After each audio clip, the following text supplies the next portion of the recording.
మధ్యప్రదేశ్లో ఘోర రోడ్డు ప్రమాదం జరిగింది.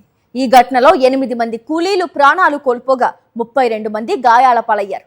యూపీలోని లఖింపూర్ ఖేరీకి చెందిన కూలీలు గ్వాలియర్లో వరి నాట్లు పూర్తి చేసుకుని సోమవారం అర్ధరాత్రి దాటిన తరువాత తమ గ్రామానికి ట్రాలీ వాహనంలో బయలుదేరారు.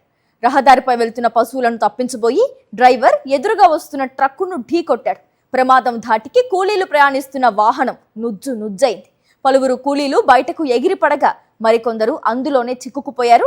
ఘటనా స్థలిలో 5గురు మృతి చెందగా ఆసుపత్రికి తరలిస్తుండగా మరో 3 ప్రాణాలు కోల్పోయారు.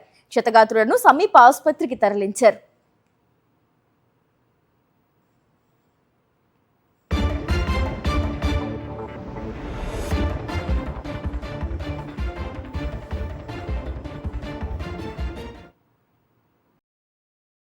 మరిన్ని అప్డేట్స్ కోసం ఛానల్ ను సబ్స్క్రైబ్ చేయండి. నోటిఫికేషన్స్ కోసం బెల్ ఐకాన్ పై క్లిక్ చేయండి.